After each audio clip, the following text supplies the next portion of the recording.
6 match 80 run Abhishek Sharma के साथ क्या टीम इंडिया को अब कंटिन्यू करना चाहिए, क्योंकि ये जो मुद्दा है अब बहुत ज्यादा गंभीर हो चुका है। आप भी कह रहे थे, आपने इससे पहले बैक भी किया था कि नहीं यार अभिषेक शर्मा को पूरा रखना ही पड़ेगा, आपको पूरा वर्ल्ड कप खिलाना पड़ेगा। लेकिन उसमें एक जिम्बाब्वे वाली पारी अगर आप निकाल दो 55 रन की, तो पूरा वर्ल्ड कप डिजास्टर है। तो ये क्या लिमिट आपको लगानी पड़ेगी, क्योंकि अब तो हर मैच ही नॉकआउट है, अब तो हर मैच करो या मरो ही है। यहां पे आप वो ढील नहीं दे सकते कि यार हमारे ओपनिंग में हर टीम को पता है कि अभी भी स्पिनर लगाओ और अभिषेक शर्मा का विकेट निकाल कर ले जाओ। तो उस कमजोर कड़ी को क्या अभी भी वहीं पे ही रखना पड़ेगा, या अब वक्त आ गया है कि आप ईशान और संजू सैमसन से ओपनिंग करा लीजिए, आप रिंकू सिंह को नीचे लोअर ऑर्डर में डाल दीजिए? क्या ये अब इस प्रॉब्लम का सॉल्यूशन बचा है? यार मैंने जो वेस्टइंडीज के खिलाफ अभिषेक शर्मा को देखा, मुझे ना स्ट्रेस हो गया, तनाव हो गया। आपको हो गया है? हाँ। अच्छा। क्योंकि जो कैचेस ड्रॉप किए ना, मैं क्या है कि देखो, अब विराट कोहली से भी रन नहीं बने, रोहित शर्मा से भी रन नहीं बने, सचिन तेंदुलकर से भी रन नहीं बने, लंबे लंबे अरसे तक रन नहीं बने। अब वर्ल्ड कप से बाहर हुए हो, 2007 50 ओवर वर्ल्ड कप में सचिन भी कुछ नहीं कर पाए, अब बाहर हो गए हो। आप अगर देखो 2019 world cup 50 over world cup में रोहित विराट सभी फ्लॉप हुए हैं और आप बाहर हुए हो। सेमीफाइनल में आप न्यूजीलैंड से आ रहे हो, आप 250 रन चेज नहीं कर पाए हो, है ना। धोनी भी उसमें से एक है, शामिल थे जिन्होंने 50 भी किया, इतना धीमा किया कि आप मैच ही हार गए और 2 दिन खेले हुए मैच आप नहीं जीत पाए। ये हार और जीत होती रहती है। लेकिन जो अभिषेक शर्मा को मैंने वेस्टइंडीज के खिलाफ देखा ना चिराग, तो मुझे ना मतलब स्ट्रेस हो गया। मुझे ऐसा लगा कि ये वाकई में ना इस लेवल के लिए अभी तैयार नहीं है जी। ये अगले वर्ल्ड कप के लिए आपको तैयार मिलेगा। ये अभी इज नॉट कुक्ड, पका हुआ नहीं है ये। ईशान किशन भी पका हुआ नहीं है। जिस तरीके से आउट होकर मुस्कुरा के चल रहे हैं ईशान किशन, जिस तरीके से आउट होकर मुस्कुराते हुए गए, वो दिख रहा था कि अरे यार ये क्या गलती कर दी। मतलब मेच्योरिटी के लेवल पे ये लोग अभी बहुत बहुत पीछे हैं, बहुत नीचे हैं, वो उस लेवल पे आए नहीं है।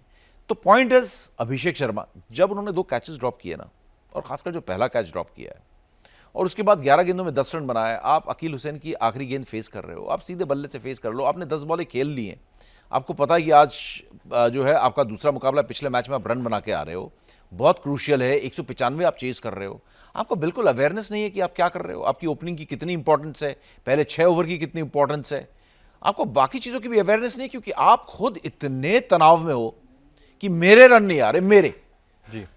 ये चीज विराट के साथ नहीं होती, क्योंकि वो लोग ना पके हुए हैं, उन्हें पता है कि नहीं आ रहे तो नहीं आ रहे भाई, कोशिश कर रहा हूं मैं, नहीं हो रहा है। लेकिन ये डरा हुआ दिखा है मुझे घबराया हुआ दिखा है अभिषेक शर्मा। तो इसलिए अब मैंने अपनी बात को ना, जो मैं सोचता था कि पूरा वर्ल्ड कप खिलाओ, मुझे लगता है कि अभिषेक शर्मा को अब आपको रेस्ट करना पड़ेगा। ड्रॉप नहीं कहूंगा मैं, रेस्ट करो, क्योंकि यार ये ड्रॉप बोलना, ड्रॉप भी बोल दो, उसमें कोई बुरी बात नहीं है, ड्रॉप भी होते हैं प्लेयर्स यार। आप ड्रॉप करना है ड्रॉप कर दो, क्योंकि अब अभिषेक से हो नहीं रहा है और वो पूरे टीम को ना वो डिस्टर्ब कर रहा है। ये चीज पूरी टीम को डिस्टर्ब कर रहा है और पूरी दुनिया इस पे बात करेगी और इसका ना दबाव, सेमीफाइनल मान लो अभिषेक के रहते हुए हार गए, ठीक है, मान लो एक हाइपोथेटिकल सिचुएशन है, आप हार जाते हैं तो पूरा ठीकरा अभिषेक के सर पे फूट जाएगा, उनका करियर दांव पे लग जाएगा।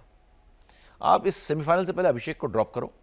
आप सिंपल जो फंडा, अब आप जितो फैंस कितने समझदार हैं, फैंस ने कहा ना कि आप रिंकू को लेकर आओ, अभिषेक को ड्रॉप कर दो, आप ईशान और संजू से ओपन कराओ, 3 नंबर पे आप खिलाओ सूर्या को, तिलक को आपने पीछे करके, आपने देखा तिलक रंग में आए, तो तिलक के बैटिंग ऑर्डर को मत छेड़ो, आप हार्दिक पांड्या को प्रमोट करो और उसके बाद आप तिलक को लेके आओ, जैसे भी आप खेलना चाह रहे हो, तिलक को भी मत आप डिस्टर्ब करो।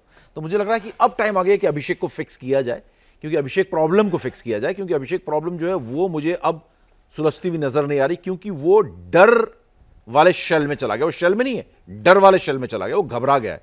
और घबराए हुए प्लेयर को आप साथ में लेकर नहीं चल सकते, उसे आप इस वक्त पानी पिलाने दो। पानी पिलाने से भी बहुत कुछ सीखने को मिलता है। आप मतलब कहने का मतलब ये कि आप जब बाहर से मैच देखते हैं ना, वहां से भी आपका टेम्परामेंट बिल्ट होता है। तो बड़े प्लेयर की ईगो हर्ट हो जाती है। संजू सैमसन भी तो बाहर बैठ के वापस आए हैं ना रंग में। संजू को तो बहुत स्ट्रगल करना पड़ा है, संजू ने बहुत स्ट्रगल किया है, संजू से तो इसकी स्टोरी कंपेयर ही नहीं होती है। तो अब जब ड्रॉप होगा तब समझ में आएगा कि ड्रॉप होना ही भैया हटाया जा सकता है।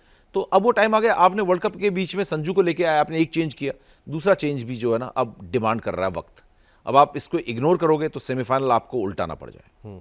बट वो लास्ट, क्योंकि जो चीज करनी है वो करनी है, चाहे वो उल्टा पड़े या सीधा पड़े, आप हारो चाहे जीतो, अभिषेक को आपने अब चेंज करना ही पड़ेगा। अभिषेक को चेंज करो आप, क्योंकि अदरवाइज आपको ये उल्टा पड़ेगा दाव। क्योंकि आप इतना ज्यादा आप लॉन्ग रोप दे दोगे तो फिर टीम पर असर पड़ेगा, टीम के रिजल्ट्स पर असर पड़ जाएगा।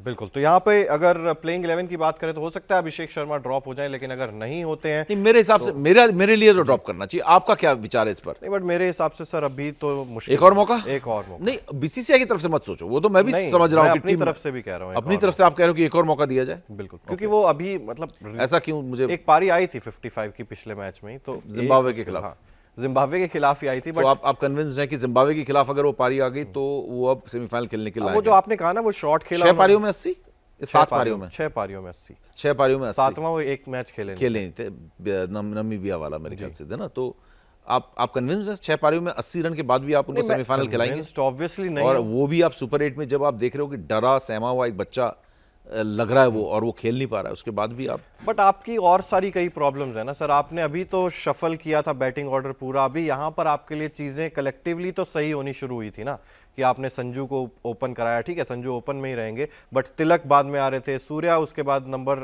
4 पे खेलते हुए नजर आ रहे थे। तो वो सारी चीजें आपको एक बार फिर से चेंज करनी पड़ेंगी। आप रिंकू को उठा के नहीं खिला सकते हो ना ऊपर। रिंकू को अगर आप इंक्लूड कर रहे हो तो आपको रिंकू सिंह को तो फिनिशिंग रोल ही देना पड़ेगा।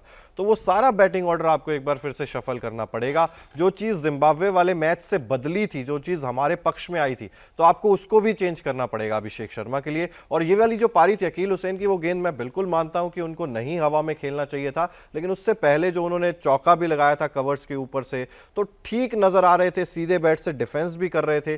तो मुझे लगता है कि वो आ सकते हैं वापस, अभी थोड़ा सा और समझदारी से भी खेलते हुए नजर आ रहे हैं। तो ये वाला जो डिसमिसल है लास्ट वाला, इसको मैं उतना ज्यादा खराब नहीं मान रहा हूं जितने मैं उन डक्स को खराब मान रहा था। तो इस वजह से मैं सोच रहा हूं क्रिकेट की हर बड़ी खबर, हर बड़े अपडेट और लाइव डिस्कशन के लिए जुड़िए मेरे साथ सिर्फ India TV cricket YouTube channel पर।